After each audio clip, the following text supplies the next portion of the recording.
meme that was like, well, I read a meme that said, maybe I shouldn't say this now.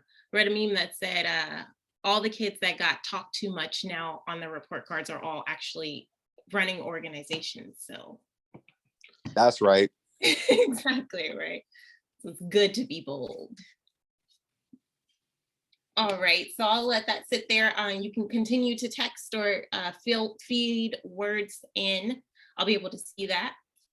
But I just wanted to get a pulse of how you guys were feeling, how you're describing yourself, how are things going. So thank you for that. A resume is a tricky document, right? So it comes kind of three folds, but the main purpose of a resume is to be your on-paper introduction. And so when we talk about career advancement, career development, this is a space for you to really have 1 to 2 pages to really brag about yourself. And I don't think that we live in a society where we truly do that or we practice doing that, right? We don't just think about all of our strengths, talk about it 24/7, and nonetheless write it on paper. So we're going to spend time really practicing that today. The other part of the resume and the purpose of the resume is not only 1 to 2 pages to brag about yourself, but it really is the spot to land you the actual interview. So when you think about it, it's 1 to 2 pages specifically for that job to ensure that you can advance to the next step. And when I get resumes, I review resumes all the time. I do this for a couple different organizations. I do this on my own time. I have my own business about it. I get resumes for individuals who are super duper qualified that aren't necessarily doing the job of a resume. And so we're going to make sure today that we set you up for success, that you know all of the bits and parts and things that we absolutely don't use to make sure that it's on your resume to get you to that next step. So using that same feature before, true or false, you can yell it out. You can answer it now. It should be popping up as you answer. You can also throw it in the chat, but true or false, should a resume only be 1 page?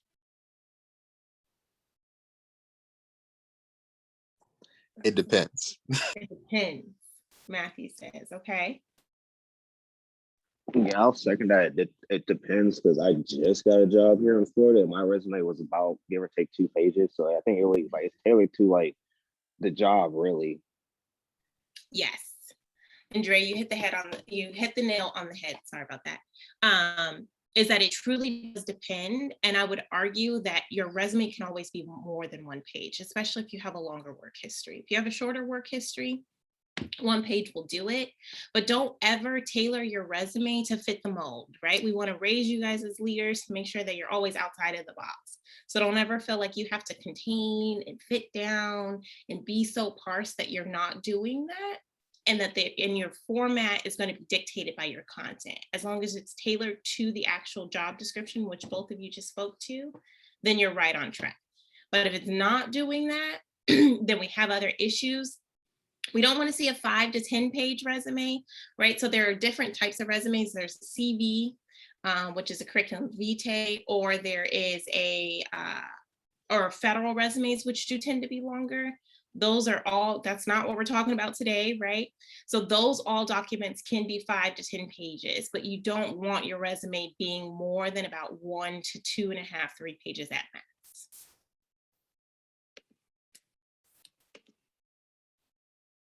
If you can't tell, I'm fighting with the technology behind the scenes. Hold on here. Okay. So the other thing that I want to mention is that a resume is really only part A of your package. Think of yourself as a package deal. And so the resume is only part of that package. You always want to have a cover letter accompanying your resume. And we'll talk about cover letters a little bit more in the presentation. While the resume lands you the interview and it's your on-paper introduction, the cover letter is really introducing your resume. So it's really making sure that the employer knows what to focus on and what you really want them to know about you personally. And anecdotally, to really talk about whatever content is in your resume.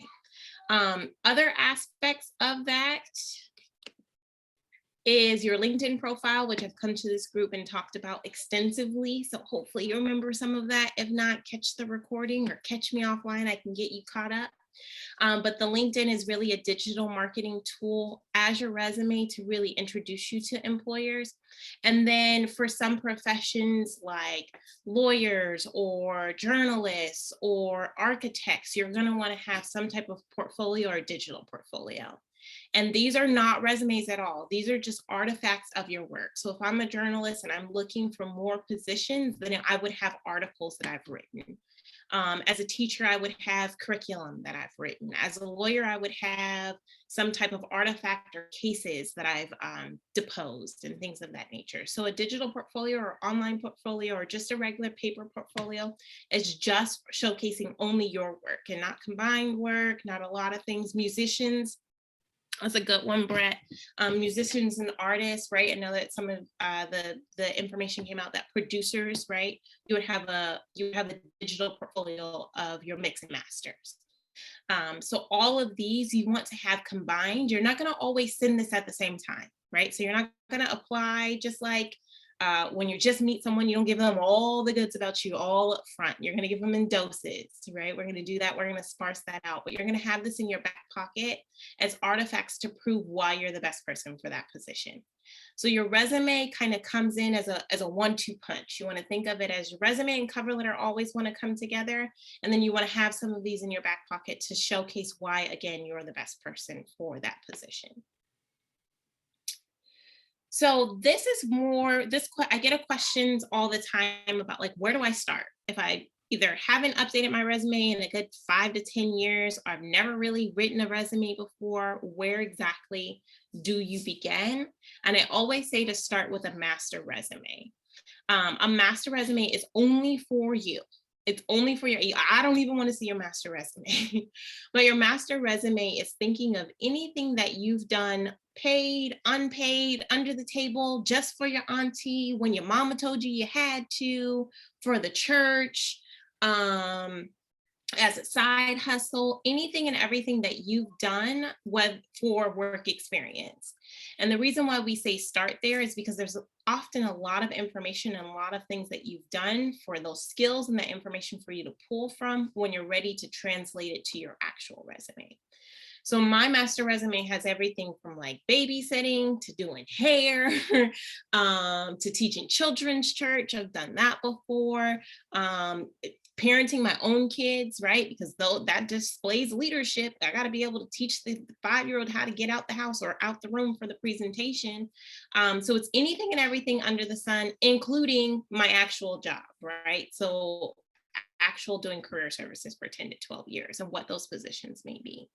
So a master resume is like literally 10 pages long, and that's fine. It's one of those essays that you just kept writing and writing and writing and didn't quite edit. I don't want anyone to ever edit their master resume, because this is the spot that you're going to go to when you're looking at a position and you're going, should I apply for it? It says that it needs 5 to 10 years experience. I've only done this job for a year.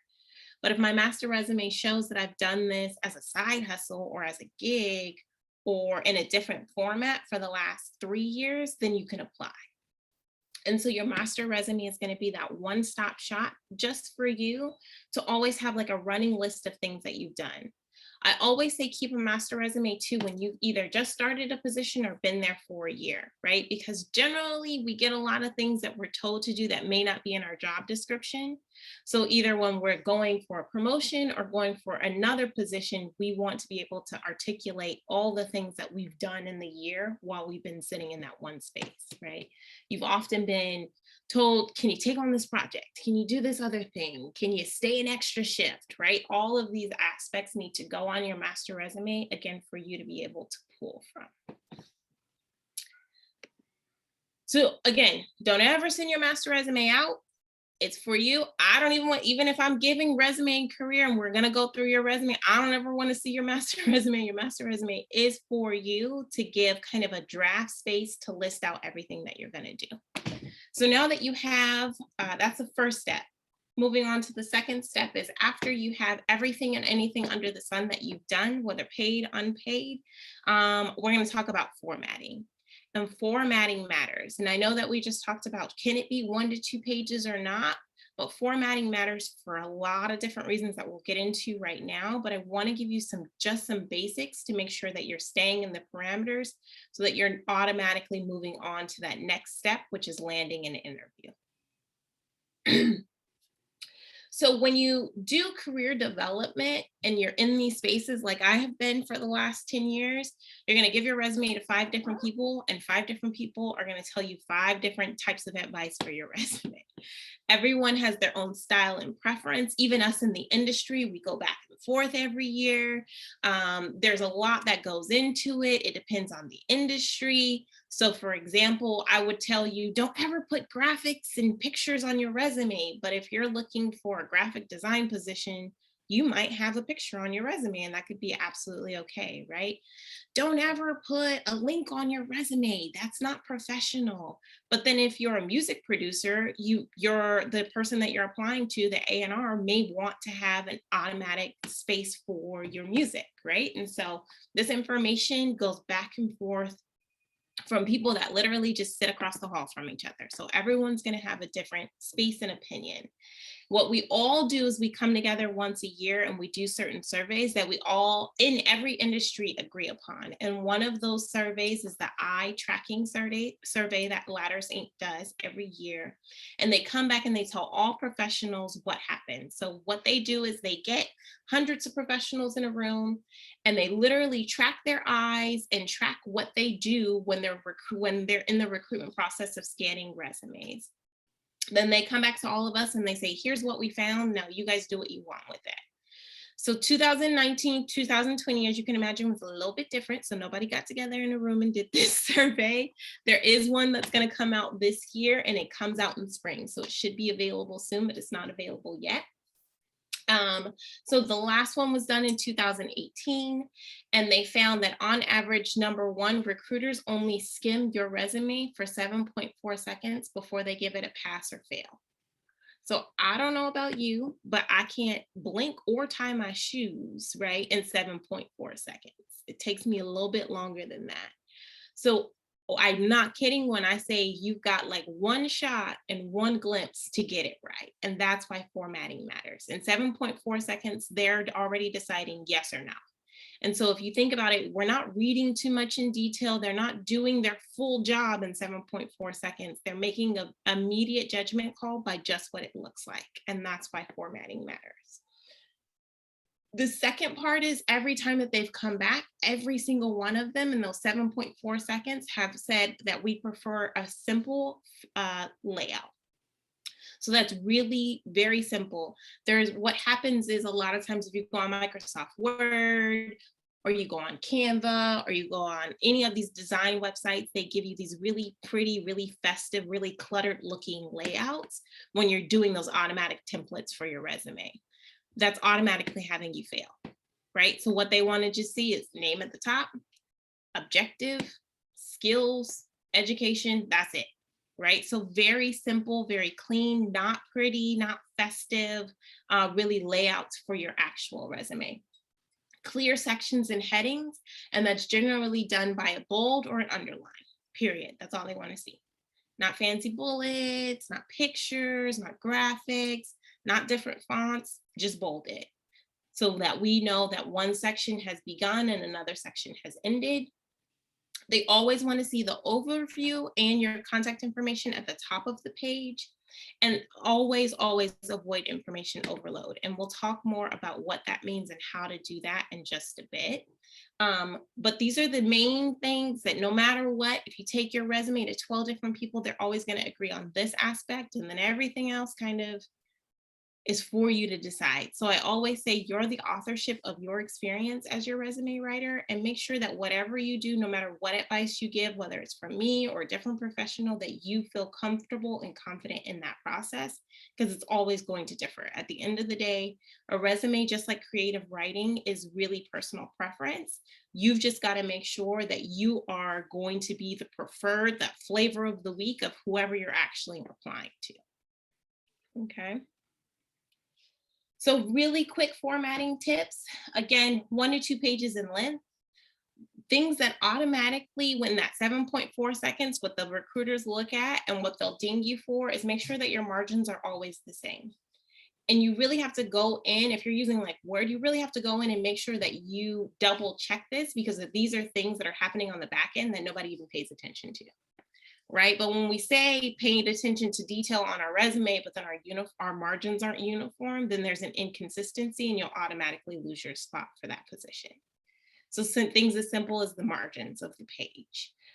You always want your name and contact information at the top of the page and never in the header. I've seen a wave of either templates or individuals always putting their contact information in the header or the footer of the page to kind of save space or eliminate space. You never want to do that for some industries that are using applicant tracking systems that we'll talk about in just a bit. That's a mouthful to tell you that they're using a computer generated system. And so those are not readable. So they'll get through your entire resume and never know who actually submitted it. So you never want to put your contact information in the header or footer of the page. You always want to display your information in bullets and not paragraphs. And you never want to put any fluff information. Every time that you apply, your resume should change. I'm going to say that again. Every single time that you apply, your resume will change with that job description. You're going to tailor your resume every single time to every single job that you apply to. If your resume is vague in any way, that recruiter's going to know. If you send the same, if you're applying to 10 different positions, that resume needs to change 10 different times. Whether it's just a couple keywords, whether it's the organization that you're applying to, but every single time that you apply, your resume needs to apply. That's why we're not joking when we say it takes a full-time job to apply to jobs, right? This is something that you have to sit down and dedicate the time to, because they can sniff it out like no other. You got to think about it, especially now with COVID. Recruiters are, for one position, are seeing 100 to 200 applicants apply for a position daily. So if your resume is vague and you're not very specific to what they're looking for, you're automatically not going to get that call back, because it shows that you're not taking the time and you're not fully invested and interested in that position that you're applying to. Okay. I have talked now for 27 minutes straight, so I'm going to pause to see if there's any questions before I keep going on just the format.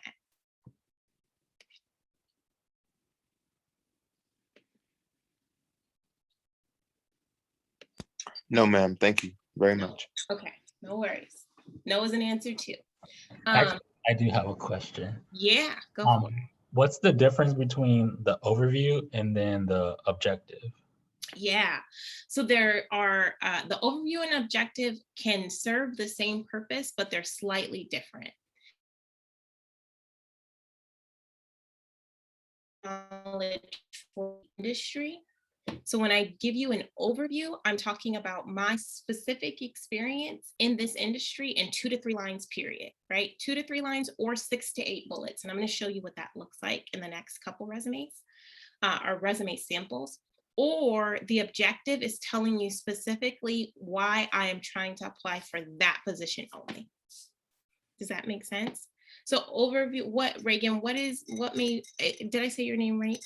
By the way? Oh, it's Ray John. Ray John, I'm sorry. What industry are you interested in? I want to pursue a career as a business analyst. Okay, perfect. So business analyst is a job title for that industry, right? But business administration or entrepreneurship is the industry. Okay. Right? So my overview is going to talk about my work experience in either business or business administration or entrepreneurship. Okay. My objective is only going to talk about my experience as a business analyst. So I think in my case, since I don't have that much work experience, I would probably just focus on the objective, right? Yes. Yeah. And I'll show you a couple different ways to do it, specifically when you don't have work experience for the specific position you're looking for just yet. Okay. That's actually a really great segue. I actually have a question then. Could you give the same kind of example, but if you were applying to like a diplomat position or something in foreign affairs? Yes. Maybe one where you don't have the particular the particular experience, but it's for maybe an executive or an advanced position that's asking for some kind of proof or something like that, that you can successfully do the job that they're asking for. But the only time you would have that kind of experience would be in informal settings. Yeah. So let's do that in the next couple slides. I'll show you exactly what that looks like with the types of resumes. But yeah, this is actually making me really excited, right? So nobody else like, this is my jam. But yes, let's talk about that, right? So we tease in the industry, right? I applied for a job at Old Navy, but they told me I couldn't get the job because I didn't have the experience, right? And it's like, well, duh, that's why I'm trying to apply for Old Navy, right? But again, that's why I asked, the first thing that you do is write out that master resume, because what I would argue is, while you may not have the exec experience in diplomacy, right? You may have community activism work for the last 5 years, especially in the last 2 years. I can't imagine that you want to be a diplomat, but then haven't been activated, right? And so we can talk about the ways in which you would translate those skills, and we'll talk about 21st century skills in a second, but you'll translate those skills. So you'll show them, I have done the work in other spaces on your resume, without saying, I've never done this before. There's 100% a way to do that. And I'll show you exactly what that looks like right now. And we'll all be in that space, right? So when I was in nonprofit for 10 years and I wanted to switch over to education, I've been doing the same work, but I've never been a teacher before, right? But hire me, I promise I can do it. But I have to be able to demonstrate for you that while I haven't been in a formal classroom setting, I've actually been doing the same exact work in a different way.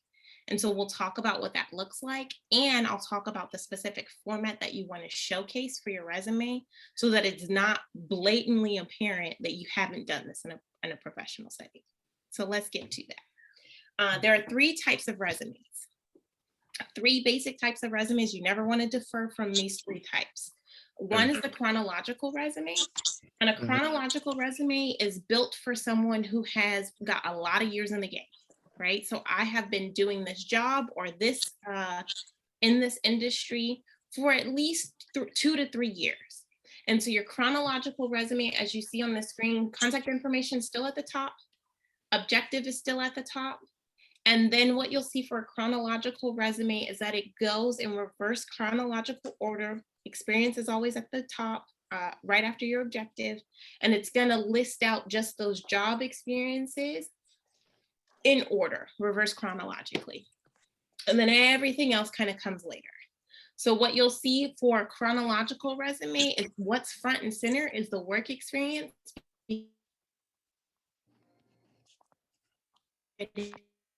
Employer is asking them for specifically.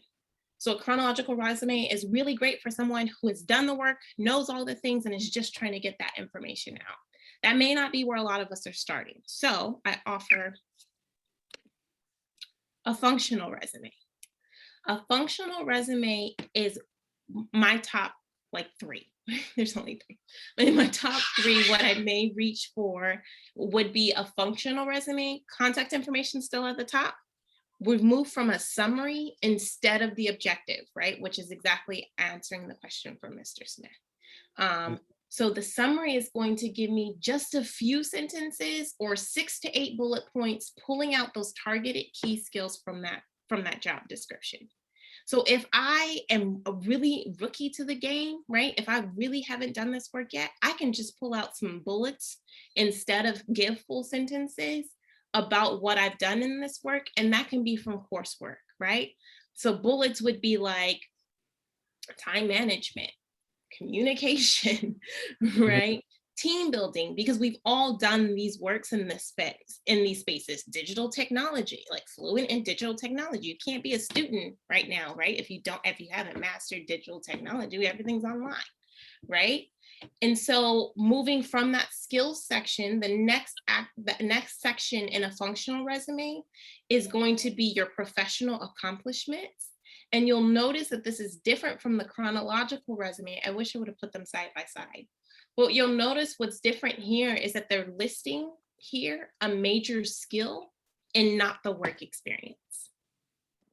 So they have said, if I'm going to be a diplomat, I could organization, or I could put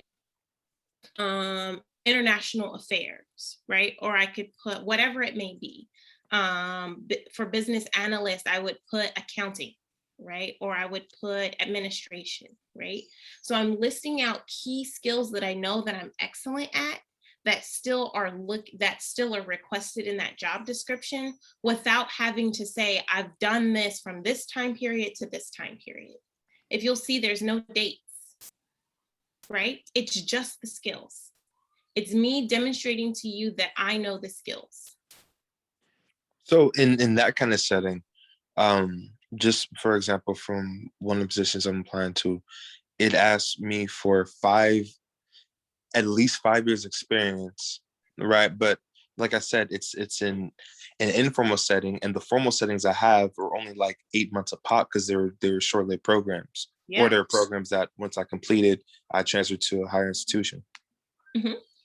So you will be listing the actual skills that's required for the job description here, right? So picking out those 3 major skills that they're talking about. In your bullets, you're going to talk about how you've done it in either those informal or formal settings, right? Because we're taking the skill and we're combining everything that we know about that skill and we're listing it out. We're not talking about the time frames that we're doing it. We're just talking about the actual skill and demonstrating that I can knock the skill out of the park, right? And then at the bottom, you can list absolutely all of your work history, no matter the length, right? So if they want to see 5 total years, I'm going to put the 8-monther, I'm going to put the 8-monther, I'm going to put the 1 year, I'm going to put the 3-month. I'm list it out that it's 5 total years combined at the very bottom, right? Settings, because if you see, this is just work history. It doesn't say internship history. It doesn't matter if it's community service history. It's what have you done demonstrating these key skills that you've listed at the top. Does that make sense? Yes, ma'am. Yeah. And then we're listing our education. That's it for a functional resume. It's really skills heavy. It's looking at what is the employer asking for? Let me demonstrate that I've done these skills, right? And then I'm going to give you the timeframes that I've done them. Yes, ma'am. Thank you. Yeah, no problem. So that's a functional resume. As opposed to the chronological resume where you would just list out only those work experiences and then a couple bullets about what you've done there. Because if you remember at the chronological resume, it's about 2 to 3 bullets period for each work experience. Versus this is a lot of information detailing those skills specifically and very minimal details about the actual work history. Okay.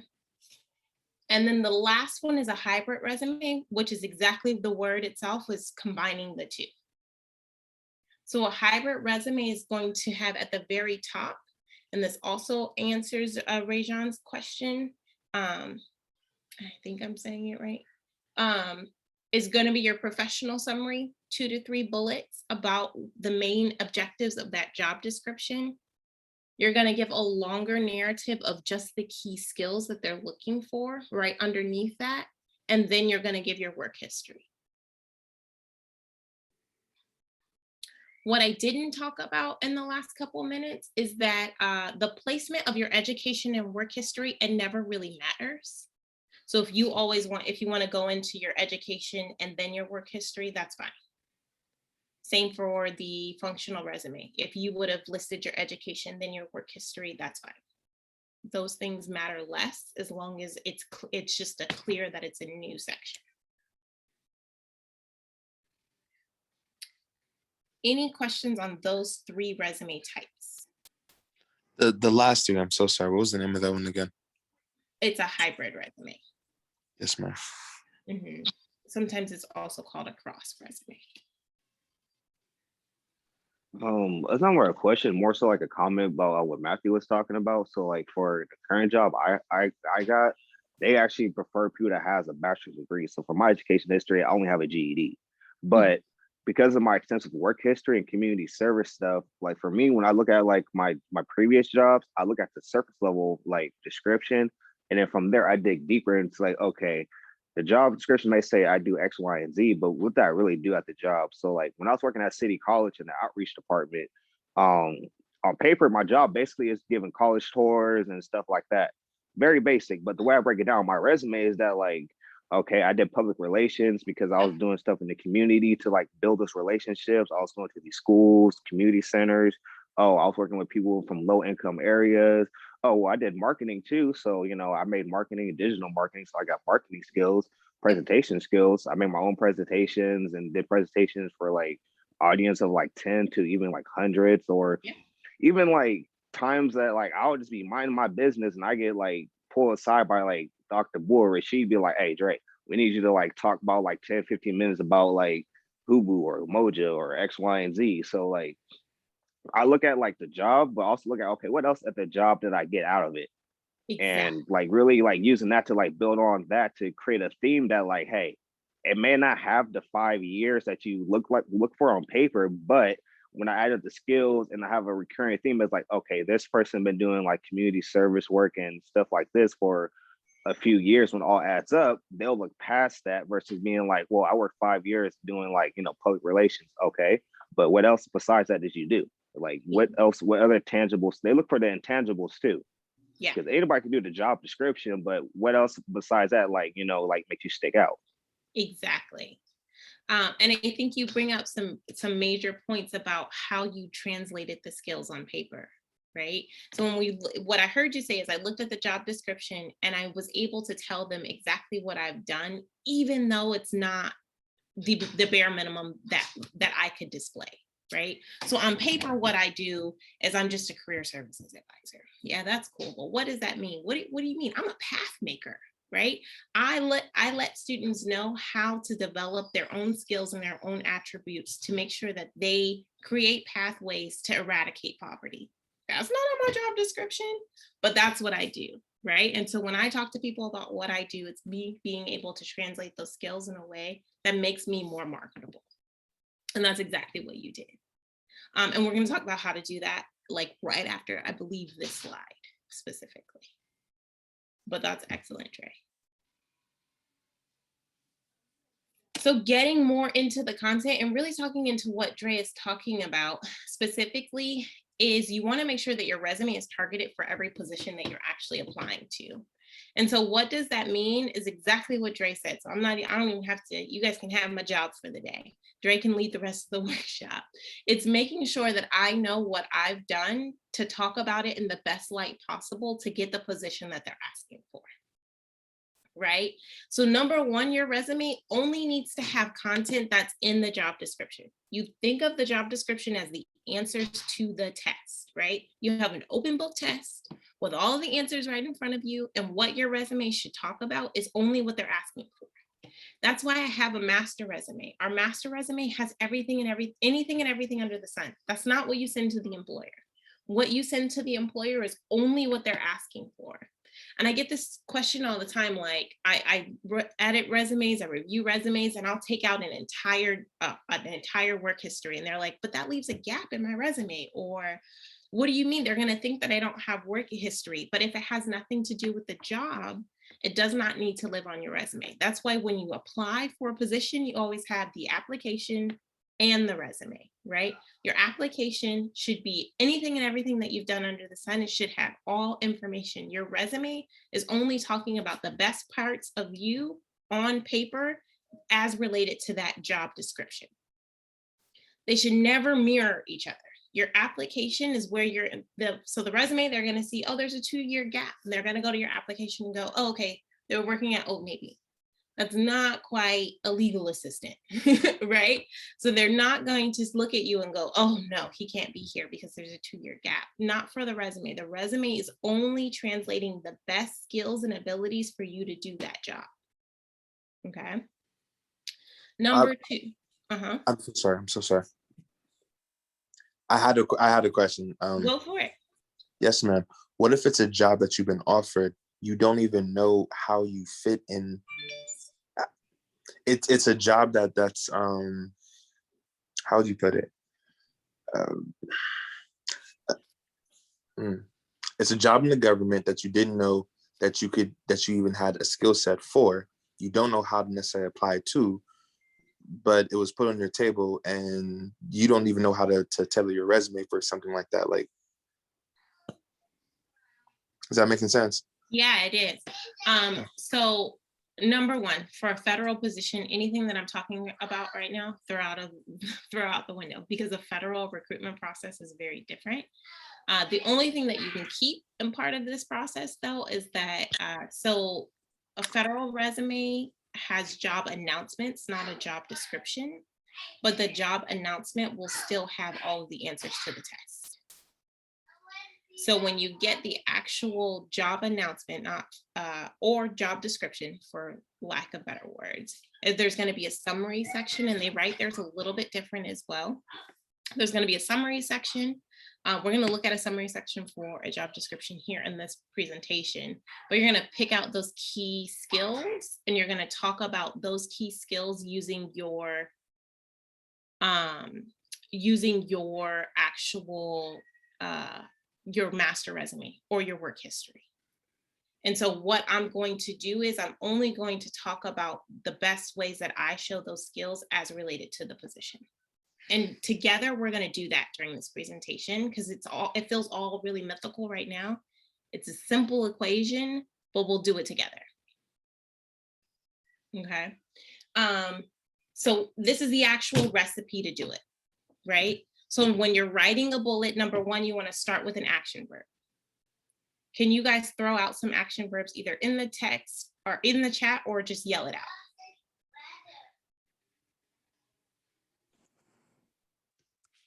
Risk taker.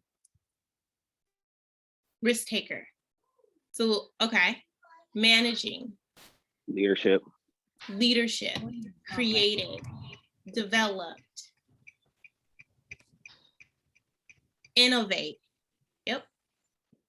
Completed. So George, complete is a good action verb, but we always want to make things better. Okay, mommy's talking. Got you. So what would be a better example in terms of like just being persistent and like getting work done? So what I'm hearing you say is that you want to show consistency, right? Right. And so the things that you don't want to use are responsible for and completed, because these are things that sound like I told you to do versus things that you took initiative to complete. Makes sense. Yeah. So there's ways for us to write out consistency, right? Or it's weird because I don't have like the context of which industry, but I can showcase consistency without it coming across like I was told to do this, instead that I took initiative. So what would be a good word if I was to go into the higher education industry? So developed, created, managed, facilitated, right? So facilitated 12-week courses, 12-week courses over 3 semesters, right? That shows consistency. Perfect. Okay, that makes sense. Makes sense? Yes. We'll do some of this together, because I know, again, I know it feels mythical. I know it does. We'll do some of this together, and like literally one more slide, I think. All right, perfect. Thank you. Yeah.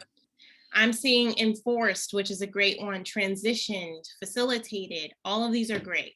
So the 2 that we're always going to stay away from are responsible for or completed, right? And the reason why that is, again, is that your resume talks about you in the absolute best way possible. It's on paper, your introduction, talking about you in the best way possible.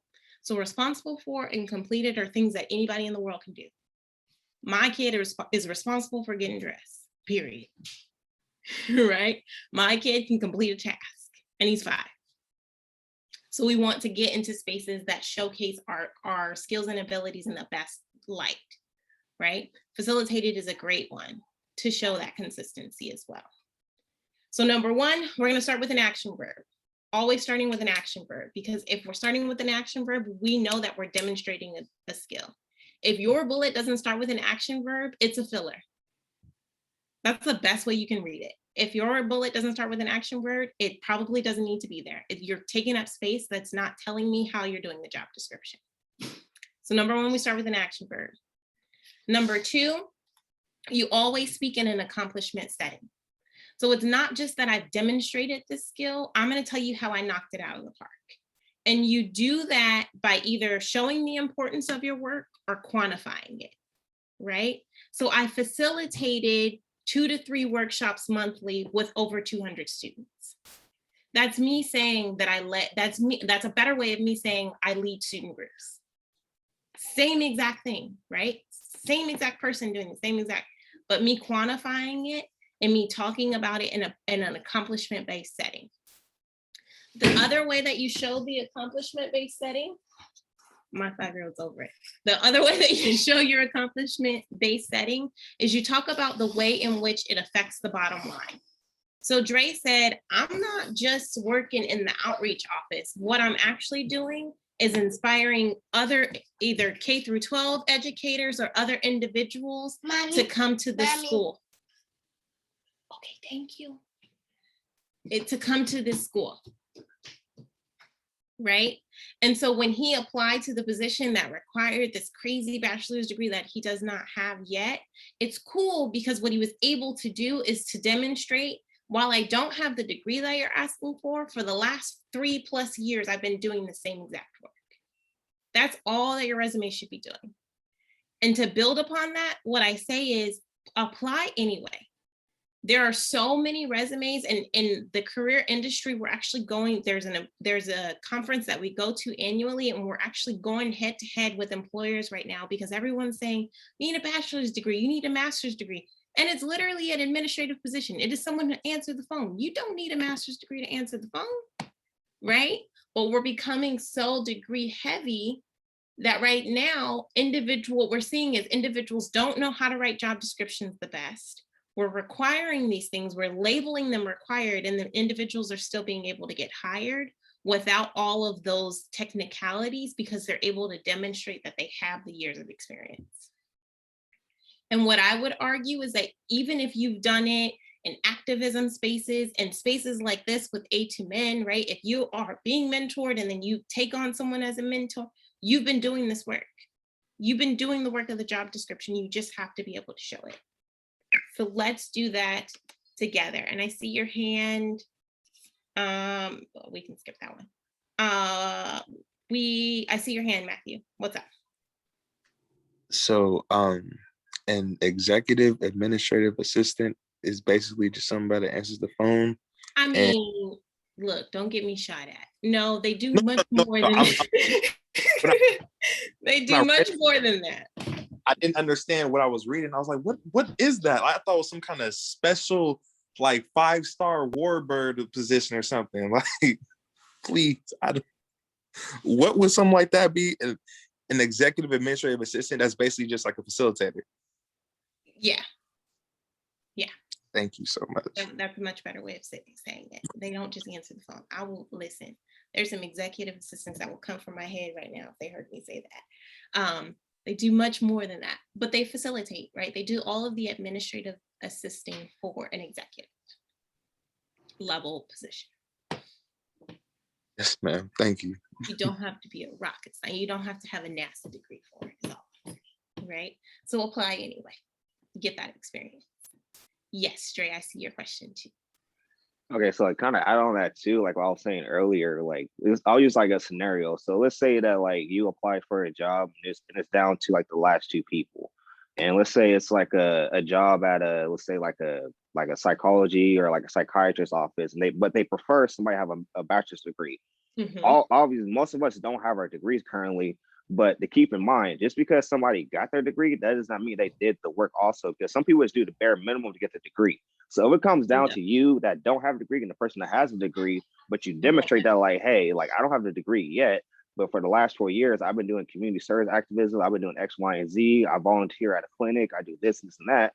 It would be like, okay, This person may have a bachelor's in psychology, but this person who doesn't even have a bachelor in psychology has done relevant work the last few years that's more attractive, because a degree, yeah, it looks nice on paper, but like I said, you can have a degree, but literally just went to class. Because like the circle back what you said about like using the word complete or responsible for, it's like you don't say like, oh yeah, I completed my degree. It's like, okay, no, like I earned my degree, and while earning my degree, I was working X, Y, and Z doing this relevant to my degree. Right. Anybody, because as a college student, they expect you to earn your degree. That's why you're in college. You're not there to party and do all the stupid stuff. You're there to just get that degree. But if you're doing just like the surface level stuff, like, okay, I went to class on time, I was on honor roll, I made the dean's list like the whole 4 years. Cool. We expect that. Like, you're supposed to have your degree, but what did you do while working on your degree that's relevant to the field? I'm not knocking nobody's job, but it's kind of like, well, I worked at McDonald's for 4 years. That's it. Right. This person was doing X, Y, and Z because this person has demonstrated that they really want this, because they're doing like relevant stuff on their own time, paid or unpaid. Yep. Or if they're working, their side gig is doing like activism or doing these type of like stuff and having these groups. Right. So like, don't get discouraged really when it comes to like, oh, well, I don't have it. But like, honestly, like the way I look at a job, it's a hustle. You can't, you gotta come with that street mentality. It's like, okay, like you gotta out hustle them, because at the end of the day, you're just an asset. So you gotta make yourself look like, okay, like I may not have the exact things you're looking for, but like, listen to my resume, look what I'm doing, and look at what this person is doing. They have the degree, but they, for the last 2 years, they was just kind of just twiddling their thumbs. Yeah. And what I would argue, and that's why I say to start with a master resume, because as people of color, right, as Black folks in this room, we don't have the luxury of just going to class and going home. I've never had that luxury. As a student, whether it either because I'm Black and I need to fight for other Black students, or because I am taking care of other individuals, or because I got to feed myself, right? There's always been a hustle behind it. So as students of color, what we're seeing in career services and what the research will tell us is that you haven't just been a student, right? Whether it's just you working in the church, right? I have a friend who her dad is the pastor of the church, right? So as a PK, she's been doing administrative stuff since she's been counting change since she was 3, right? So if she lists those skills on her resume, she can go for a position and outrank anyone that may have a degree because of everything that you just said, right? We don't have the luxury of just going to class, going home and taking a nap. I used to call my roommate in college a professional nap taker. She would take a test, go home, take a nap, and that's all she was responsible for. And that was great for her, but I had to go work, right? I had bills to pay, financial aid was not enough, and there was other things that I had to do. So when I come to my resume, I needed to be able to translate those exact skills to get to the positions that I wanted, because I was too busy working hard to be able to get the experience that they needed. But I had the experience in other ways. That's exactly it. And with that, you can throw in like, I got time management skills because I have to work a full-time job, take care of my family and all that stuff. My assignments, Blackboard Canvas due at 11:59. I'm about to work at 9:30, and guess what? My time's still in. I know how to manage my time properly. So you can just pull out another skill with using that. It's like the little things that we don't really think about, they're looking for. Exactly. Jafar, I see your hand, love. Oh, hi. Good morning. I just also want to just build off the point you were saying that as colored people, as African Americans, we can't do what everybody else does. Like at the job I'm currently, getting at when school ends for me, like as African American, like I have to have my bachelor's degree going into it when I start. But my boss, he even told me, he said, look, they hire like, Caucasian people who don't even have just their high school diploma for the same thing and with no other requirements. So he told me, he said, you better get ready when you start that. For me, I'm gonna have to start going essentially with the target on my back, because they'll just, get rid of me and just hire somebody else who's way less qualified than things I've been doing for 5 years. Yeah. So, I mean, like for us, we can't afford to just take a nap. Like how you said, your friend was a professional nap taker. We really can't, you know what I mean? We really got to hustle and work and just put these things on our resume, because they're looking for any little nitpicky thing to just say, nah, we don't want this person no more. Yeah, 100%. And so you'll see that all of my presentation is really talking about in what ways can we best demonstrate the skills that you already have. And what I would argue is even if you are just a professional nap taker, even if you've only gone to classes, you are demonstrating the same skills that they're asking for on these job descriptions. So let me give you the secret sauce to make sure that you write it accurately, right? Exactly. Brett says we have to run for what they can walk to, 100%.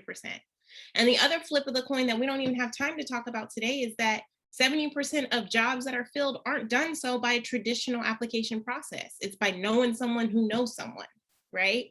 Half of the time, individuals don't even have to go through all this process because they network into the position, right? Qualified or not qualified. I'll come back for that one. I promise I will. We don't have time to tackle it today, right? Any other questions? I seen someone on mute, but I didn't know if they had a question before I jump into the next part. Nope. Okay. So I want to show just some examples, and I want to show you how to do it with a job description. So this one is for an administrative position. I know I'm like pointing the other way. I have two screens here. So the first person writes, answered phones and took messages. Is that good? Are we hiring that person? No, that's just a regular day. We all That's- got cell phones. We answer our phone. We text people. Hello. That's an everyday thing. My 6-year-old can do that, right? Not checking for it, right? Second one says, greeted, screened, and directed 200 calls daily and improved customer service by decreasing the wait time by 50%. Are we hiring that person? Oh, definitely. Yeah, definitely. And that could be at a job working at like Burger King as the manager. That's what I mean. So That's exactly what I mean. I have a question about that then. How do you even quantify something like that to where you're, for example, right? Let's say I'm the kind of mindset that I'm not trying to bloviate or build myself up when I walk through the door. That speaks for itself.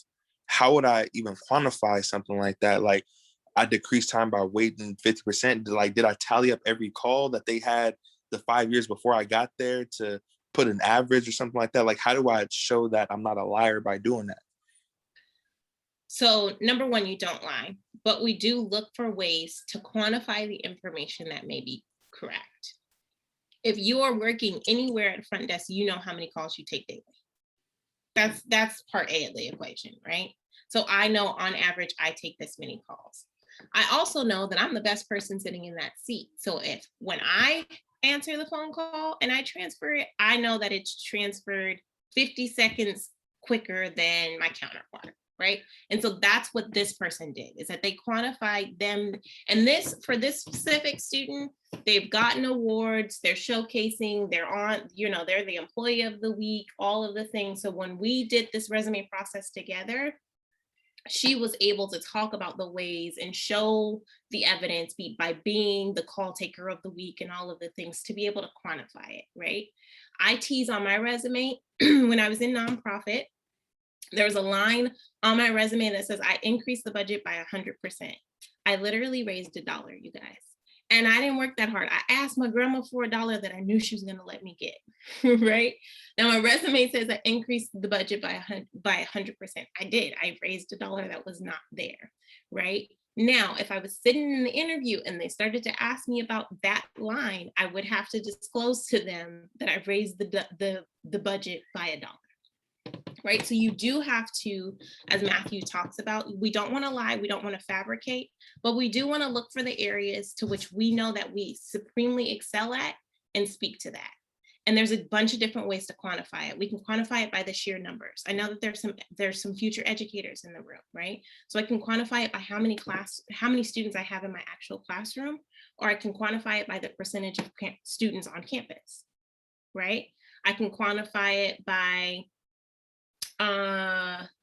talking about the averages of my classroom, right? I see students excel because, and I know this because the average of my classroom grade earned is an A, is 90%, right? So there are different ways that you have to look at from that skill, from that job description that actually tells the story. But your resume, just as Drea said, you're telling the story as to why you are the absolute person that they need in that position. That's all your resume is doing.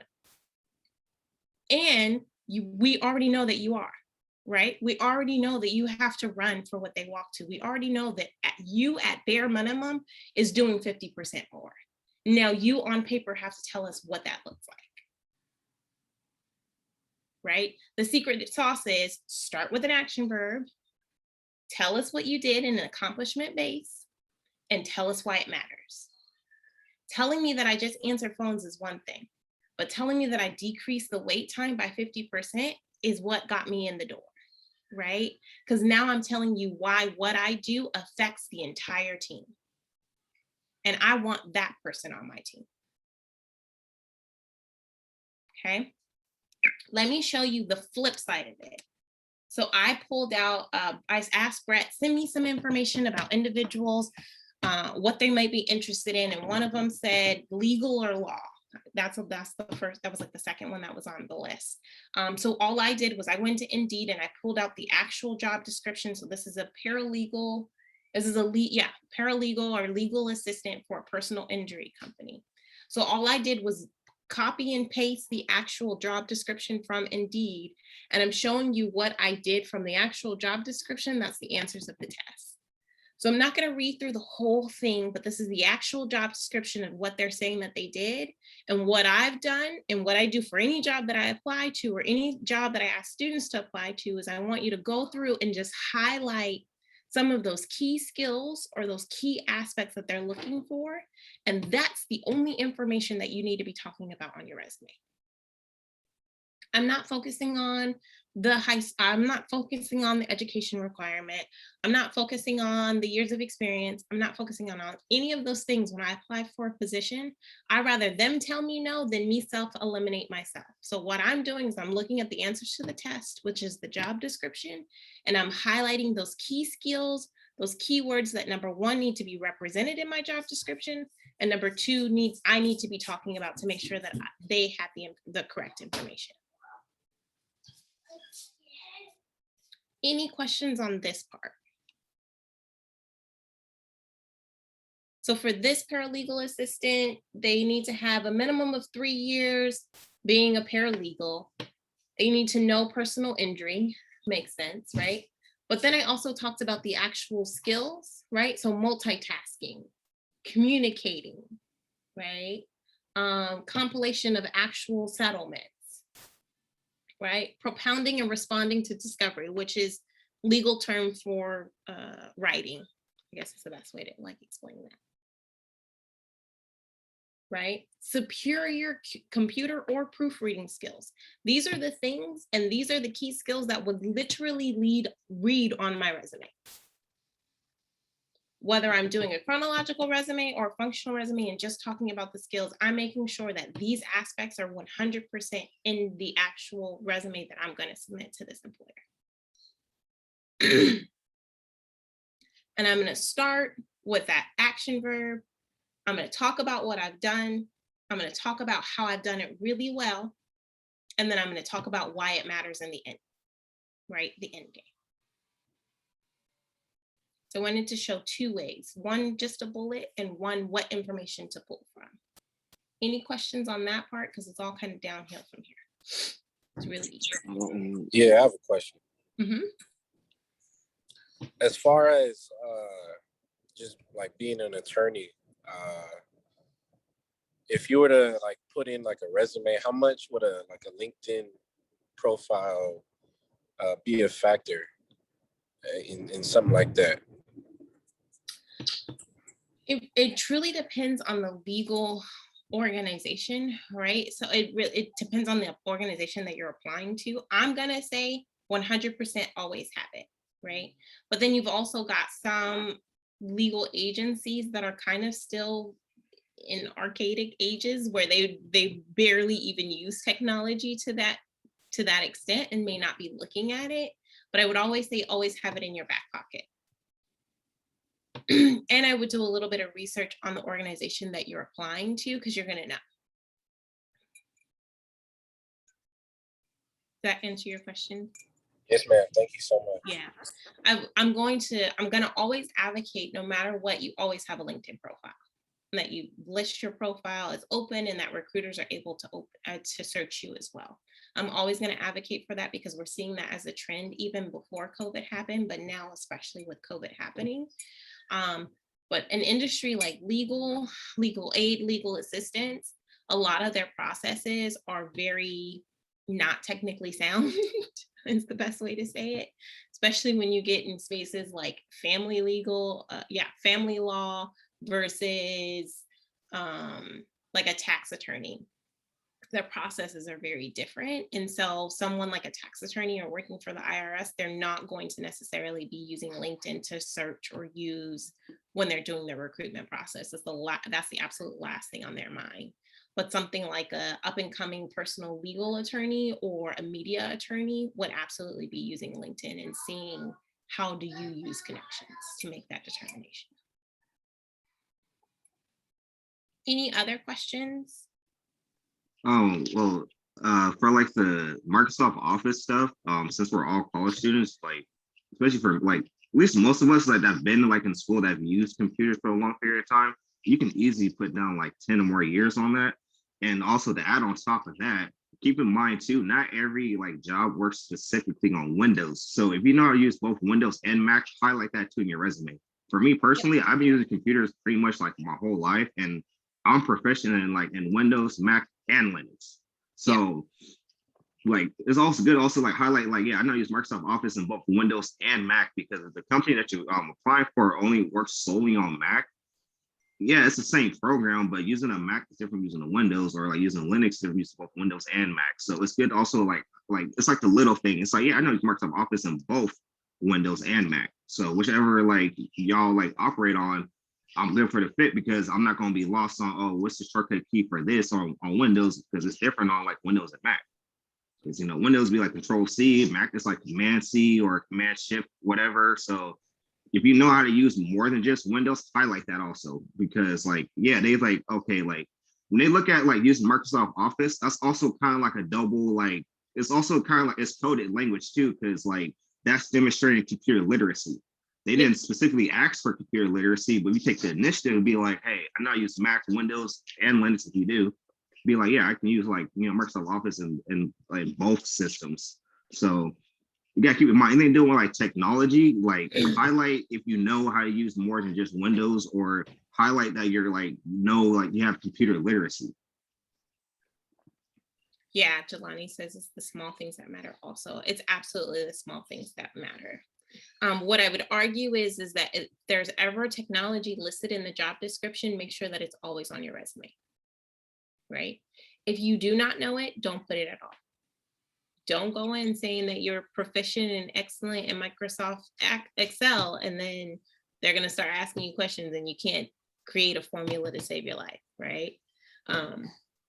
So don't do that. But if there are skills that you know that you can knock out of the park and it's listed on the job description, it absolutely should be on your resume.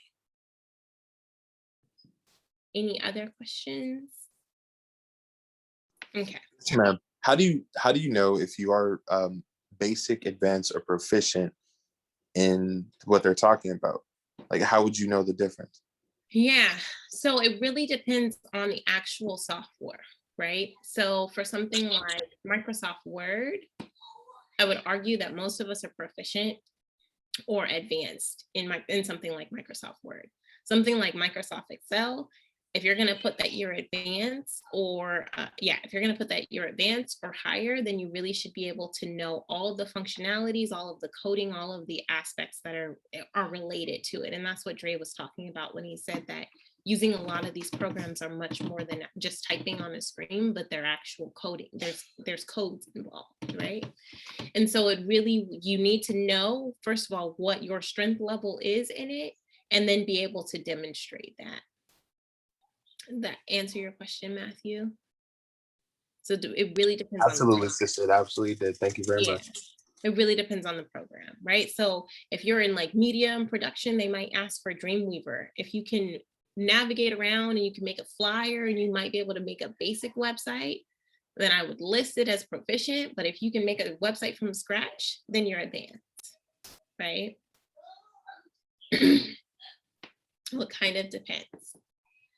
So basic information on the screen, like I said, it really goes downhill from here, because we're semi-experts. Remember, bold your name. It's always at the top of the page. Your contact information is always at the top of the page. I forgot to mention, make sure, young kings, that your email address is a combination of your first name, your last name, maybe a couple numbers if you've got a really common name. but not like little hottie 619 stepping out the club at gmail.com, right? Not baby Dre from the drag at gmail.com on your My on personal your- thing is I always use my school provided email, yeah, because they will look up your email, and if you have your Instagram tied to your email, they're gonna see you walling at the club. yes, So always use the email that's not tied to your social media accounts. Always use your .edu email yes. if you have one. That's you my rule have of thumb.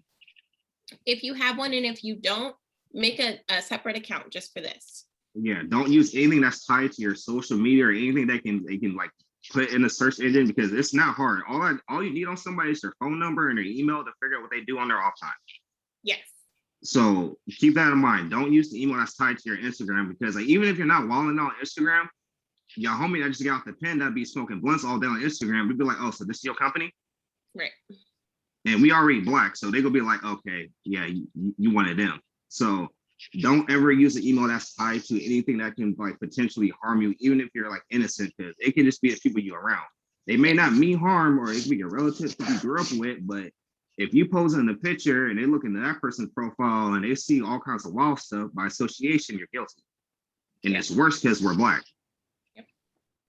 Agreed. Yeah, I would just say just watch what you post, period, on Twitter, social media, any of those social media engines, because they do look. I know COS looks. Mm-hmm. When we're on interview panels and we're hiring people, they do searches on people. They look, yeah, and there's no real laws against it. So what I always say, I mean, my Instagram is for the taking. Look, I'm here unapologetically, but I'm also super private. You got to be a double XI agent to be able to see what I'm doing.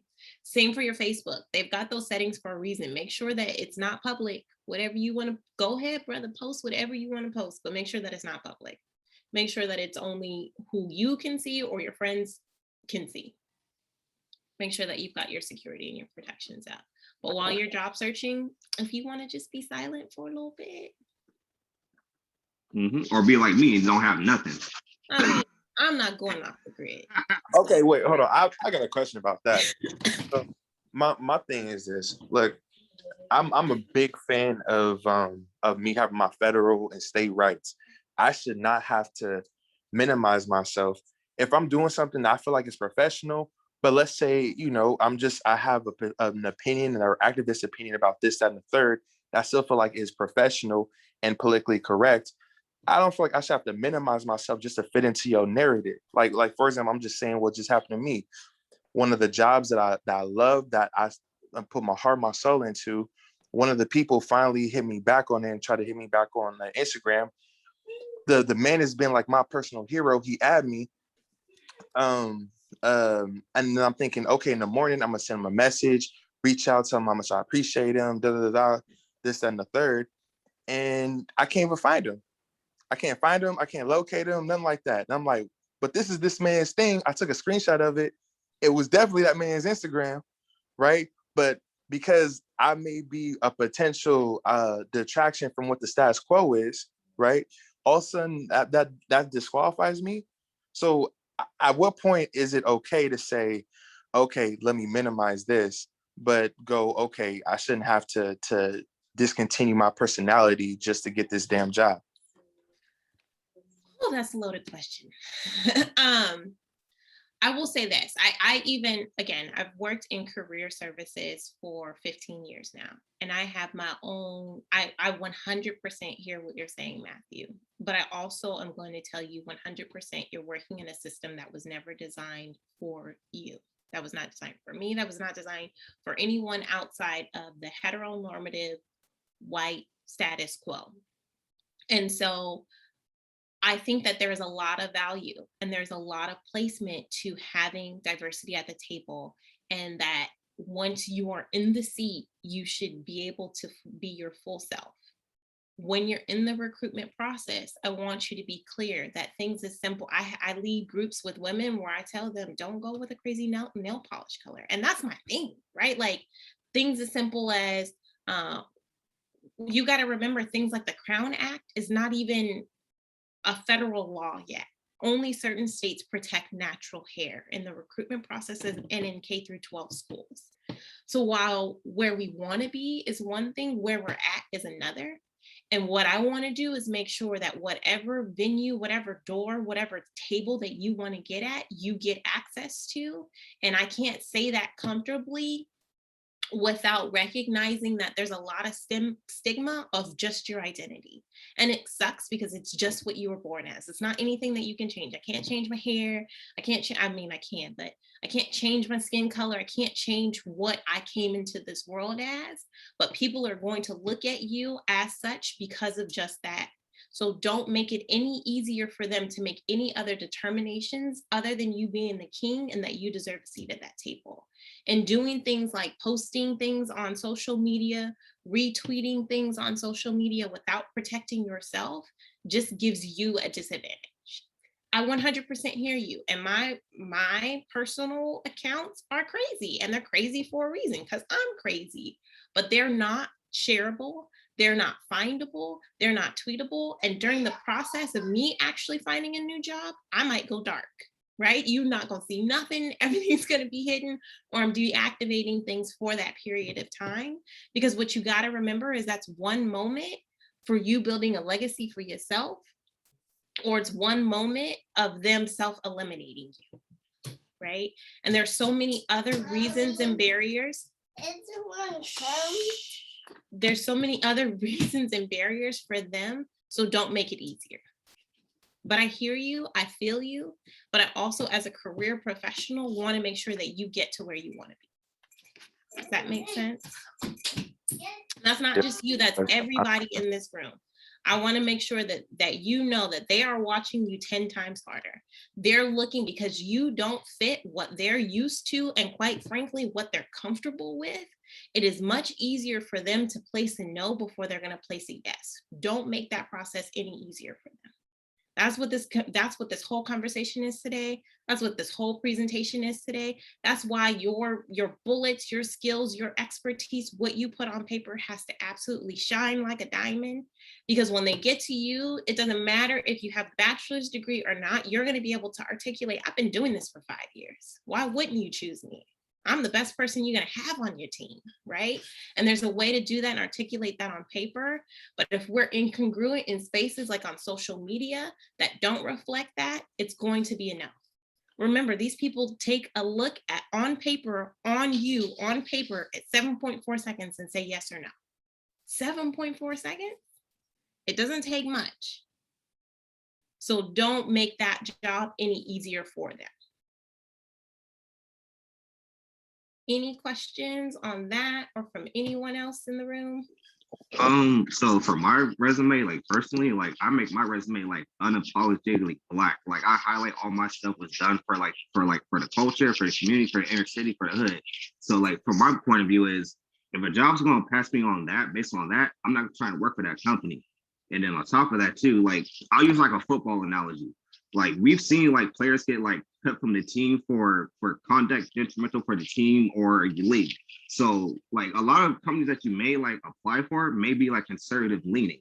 So if they're conservative and and they're very conservative and they see like, okay, this person is like obviously like in a lot of like Black rights like group and they pass on that person, is it really a lost opportunity because they don't accept you real like you because they feel like your type of like quote unquote conduct being like unapologetically Black is going to like be like a stain or not fit in? I wouldn't lose sleep over that job or the job being like, okay, like we see your resume, we see that you're like very passionate about like doing stuff for like your community, for the inner city, for minorities, and you really like that. I'll give that job a chance versus a job that passed on that stuff.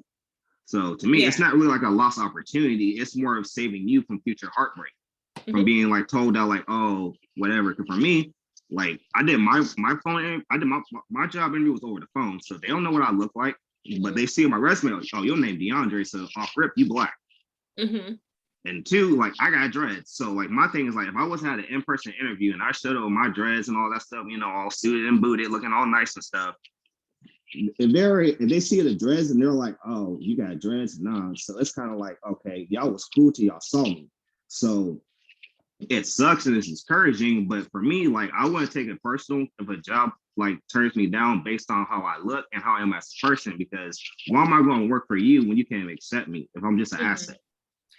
Yeah, I mean less of aesthetics, and definitely you can't eliminate your work history. If you worked in spaces, in Black spaces, I'm definitely never going to articulate that. What I'm saying is in spaces designed for you personally and what you're posting, what you're promoting, to not necessarily go so much against the grain that you're eliminating yourself on purpose.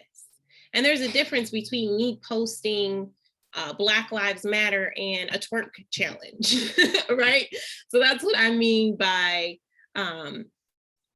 coming in, putting my best foot forward, and eliminating myself versus being authentic. And I'm never going to say not be authentic. I'm never going to. I know a man who was interviewing for a tech company, and everyone that he ran into said, you got to cut your dreads. They're going to see you and they're going to run the other way. You got to cut your dreads. And everyone under the sun was telling this man to cut his dreads. And I think he had them for like 10 or 12 years.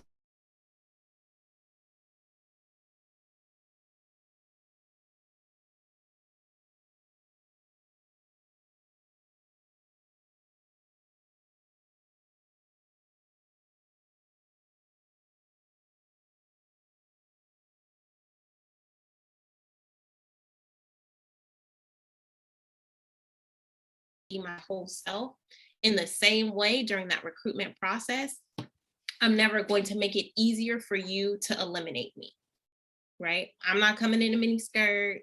I'm not talking about what I'm doing on the weekend. Like none of that is designed for you in that space. And that's what I'm referencing. I'm not coming with my Cardi B nails, though I might have them on the weekend, right? I'm not anymore. Those days ended 5 years ago. But. That's why I put my dreads in a ponytail in professional stuff. Right. Put it in a ponytail versus having it hanging, looking like a Chicago rapper. Can't do that. Right. You're not coming in as Lil Wayne in that moment. Yeah, right? it might scare him. I'll put the ponytail up, and my name is DeAndre. I'm using my white voice. Right? Code switching. When I get in my car, I'm taking my dress off that ponytail and turning on my CP. Any other questions? I'm sure, yeah. Until we can get there, code switching like mud, right? Yeah, we all got our white voice. You got to use it. Okay. Any other questions on this part? So consistency is key. Simple things, don't use more than one font. Make sure your margins are the same. Make sure what you do at the top, you do all the way down to the bottom. You're targeting your resume every single time. Don't send a vague resume. I cannot say it enough times. Don't be fluffy with your information. We've all had to write those essays that we had to make the word requirements. So we put the fluff information in there. Don't do that on your resume, right? Don't use I or me statements because this is a formal written document. Your resume is a formal document. You put I or me statements in your cover letter, not on your resume. Those keywords and phrases, just like I showed you, looking at the job description, it's the answers to the test. You're highlighting, you're using those same exact keywords, and you don't ever lie or make up information, right? And we talked about that. How do we quantify the information without exasperating, right? So that when we get in the spaces of our interview, we can truly talk about those experiences. So those are the nuts and bolts for resume. I do see 2 questions. I'm going to have you hold those questions because the cover letter it's like 2 minutes. Ready? Cover letter. I'm going to skip this question. You always want to have your cover letter prepared. So the point of your cover letter, again, is the introduction of your resume. And I see the cover letter really underutilized and really not used well most of the time. Remember that the cover letter does 3 things. Number 1, it showcases your personality. So you can be like Dre and you can come in unapologetically Black, right? So this is the space where you talk about who you are as a person as it relates to the job description. Right? So Matthew's going to talk about all of his activism work and why it led him to diplomacy. Rajon is going to talk about how he loves numbers so much and how now he wants to be a business analyst, right? Being underrepresented underdog in this space an example, et cetera, et cetera, et cetera. Whatever that may look like for you, what you really want to do in your cover letter is tell us what brought you to this work and why you love it so much. And that's how you tell us about your personality. Number two, you really want to point out the information on your resume that you want the employer to really focus on. So whether that be a specific skill or a specific job that you've done in the past, right? So as you'll see from my experience in 5 years working at SpaceX, this is why you really want me at NASA, right? So these are the things that you really want to point out on your cover letter.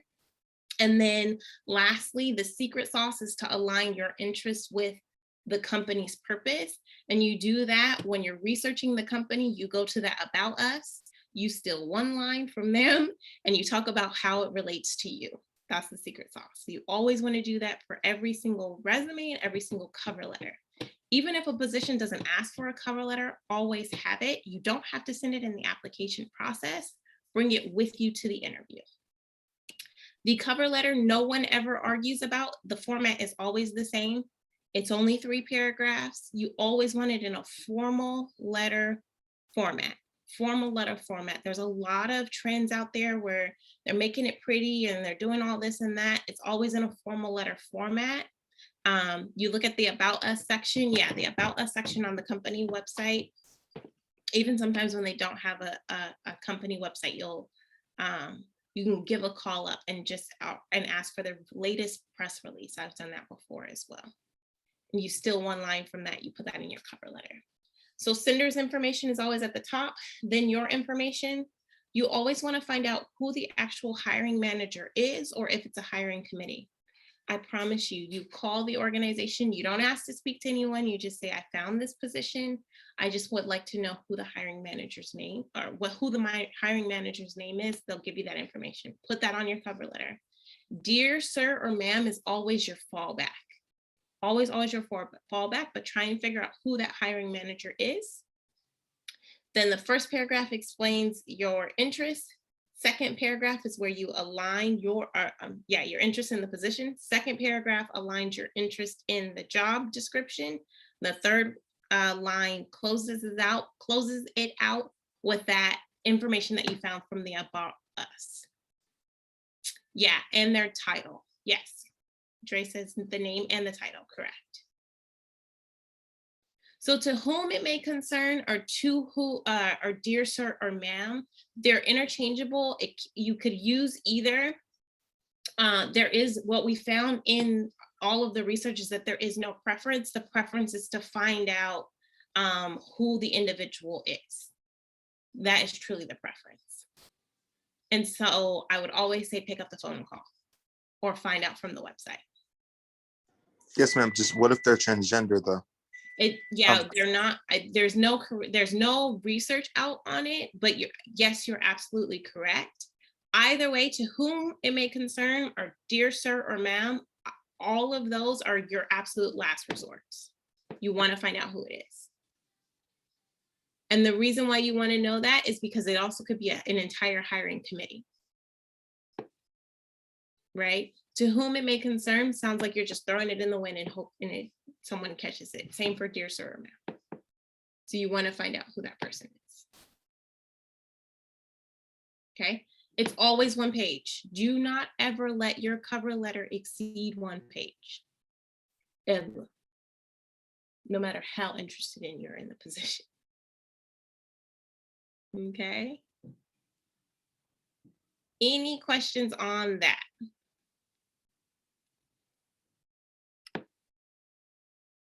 No? So I know I had 2 questions before that I said pause to. Do we need to go back to anything?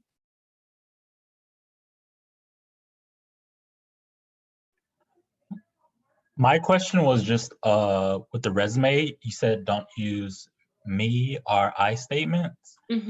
Does that even apply to like the summary and the objective? Yes, it applies to the entire document. So you're always, your resume is a formal document, so you're not going to put it I, me, or you in the actual document. You're going to, whatever that line is, so say you really wanted to use it for your objective statement, you put that in your cover letter. That's where you can use the I, the you, the me. Okay, Mhm. thank you. Yeah. Any other questions? Yes, sister. What suggestions would you offer instead of using I or me in the objective? You're talking, in the objective, I'm placing more emphasis on the actual experience. So instead of saying I or me, I'm going to say 5+ years of experience doing X, Y, and Z. So again, the resume, when we think about it, it's really skills-based, aligning. That is my alarm. Give me 1 second, guys. Yes, ma'am. That's my kids trying to break out the house. Hold on 1 second, guys.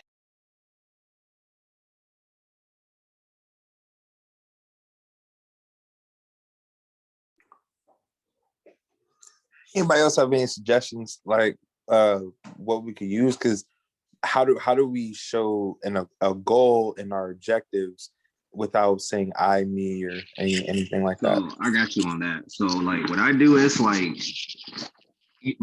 my method is when I do like my objective and all that stuff. So what I do is like I write it. So put it like this, like your resume is already like it's inferred that's in first person. So you don't need to stress I and me because on top your name's in bold. So they know from jump it's in the first person. So imagine it pretty much like you're making a description of yourself without using like the first person. That makes sense. So let's say that like, okay, like I'm like a dedicated like civil rights worker that's been working doing X, Y, and Z, and like pretty much is going on a tangent about like a description about yourself without actually like saying I or me, because since like it's your resume, it's already inferred it's in the first person. Mhm. So it's like basically what you really want to do is like when you're describing, like you got like pretty much it's kind of like it's like a synopsis, okay? You're making a synopsis of yourself. Your resume has your name in bold, so they know who it is. So they know it's from I and me. It's not you or somebody little cousin from down the street. They know it's you. So when you're describing yourself and describing your skill set, it's kind of like a job description. This job description don't use I and me because like stuff like that. So when you're describing yourself, treat like a synopsis of like you're pretty much like you're giving them a summary about your resume before they read your resume. Your summary is kind of like an essay.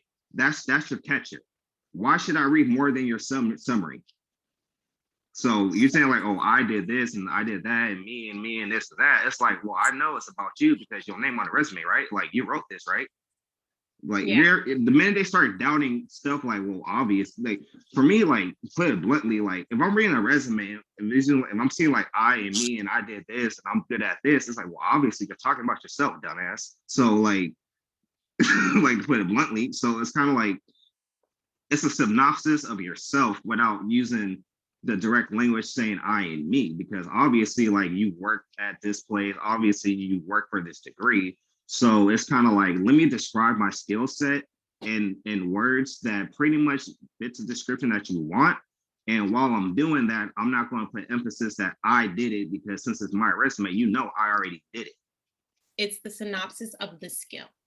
Yeah. So for example, you is as the individual is less important as the demonstration of the skill. So that's why we're not going to use I or me or you, right? Because the entire purpose of the resume, again, is the demonstration of the skill they're looking for in the job description. So you are not the headliner. The skill is the headliner. The demonstration of the skill is the headliner. You're just an actor in the play. Right. Another method I have is like I will write it like with the I and me's in it, and then after I reread it, I'll take out the I's and me and find words to replace it with. If that will help make it easier versus like, because I know like for me, like sometimes like I will struggle like trying to like really describe myself without using I and me. So I'll write using it, and then after that, I'll just take out those words and edit it so it makes sense grammatically and use words that will better like replace those, if that makes sense. That's what I do. Mm-hmm.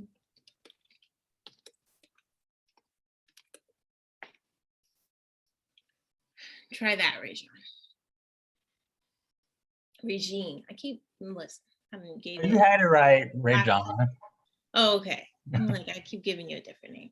But I would place, instead of the I, first of all, that's a great line for your cover letter. So you can keep it as is and put it in your cover letter. If you wanted to demonstrate it on your resume, for me, you need to quantify it, right? So talk about the number of years of you doing that experience, or I would detail out the systems, right? Because right now it seems very vague for a line on a resume. A line on your cover letter, excellent. A line on your resume, it's like, well, what systems? And why do those systems matter? Okay. So quantify it and give a lot more detail. Great questions. Great questions. Anything else? So you should like always prepare a cover letter for like if you're applying anywhere, you would just, or is it like necessary? I Like would always? Yeah, I always prepare. If there is space for me to actually submit it in my application, I always submit a cover letter as well, because again, if they may be teetering on my resume, but they read more about me in my cover letter, it's going to give me extra brownie points, right? The other part of the cover letter is it tells them exactly what to focus on. So say they're like, oh, she's really good, but she doesn't have those years experience. My cover letter can talk about the experience that I have, maybe in in an organizing setting, right? Or in a different space and capacity where I may have mentioned it in my resume, but it's not a headliner. So my cover letter gives me space to kind of detail that out. So I always have it. Yes. Sometimes in some applications, they don't have space or availability to take it.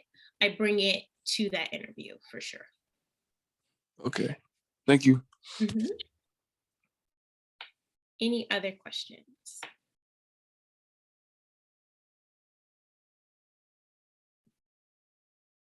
No? Well, I apologize for the random alarm. My son is trying to break out of here. He was like, look, I'm going to the swing whether you're going to take me or not. So thank you for having me. It has been a pleasure. It's always a pleasure. I will leave my email address in the chat. It is the best way to reach me. I know I've met with a couple of you already offline from last year.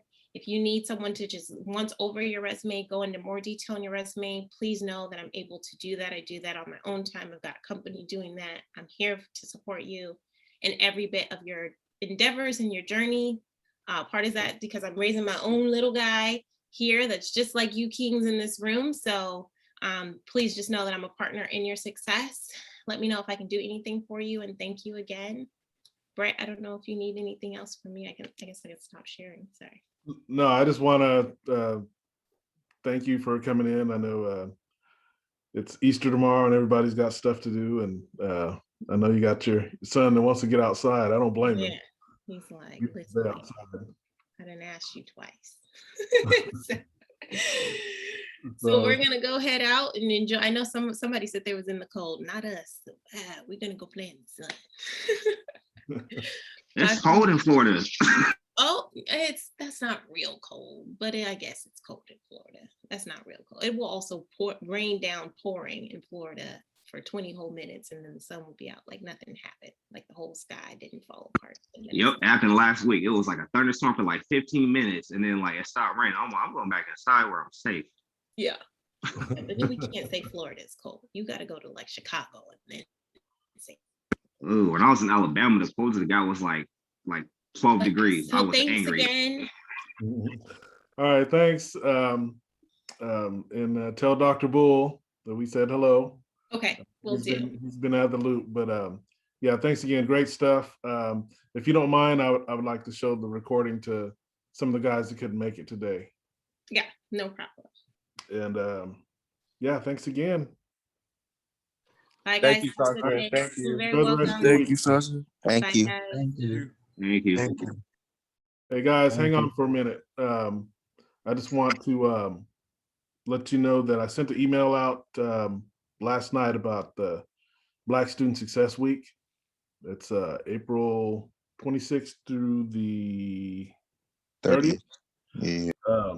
If you sign up, you got a free t-shirt. So I know Jafar, I think he indicated that he signed up. Yep. So do that if you can. And then Herb sent something this morning about some research he's doing, and he needs your help. So make sure you respond to Herb. Sounds good. Sounds Herb, good. Herb writes the check, so keep that in mind. Yeah. Yeah. I'm gonna need mine when I go back to school. I ain't forget. Everybody starts going on their email right now. Yeah. Literally right now. I have a question. For the Black student leadership thing. I start training for work on Monday, so I won't be able to make it. Will it be recorded or anything like that? Because it's going to like conflict with my training schedule, since I'm going to be like pretty much working till like I think like 7 or 8 for training. I know all of them are at noon, so I don't know if you have a lunch break or not. But I'll ask Herb if we can record it. I'm sure that can be made available. Okay. A lot of people be asking for it. So our next meeting is on the 17th. We're going to do mock interviews, and we'll have some of the board members. Hopefully they come in and participate. If not, it'll be myself, Dr. Banks, and Dr. Bull. And so we're just going to do a few mock interviews, a few questions, and then we'll talk about a little bit more about what we talked about today. Who knows? Maybe Sasha even come back. But for those of you that almost had a heart attack from my April Fool's joke, sorry about that. I read it. I was like, "There's no way this is real," because my phone didn't buzz. You I know, was where'd that laughing come from? hard. I was Dropped like, the "Oh yep!" biggest I was headline. congratulate the I was Brooklyn like, Nets heck on their no. NBA championship.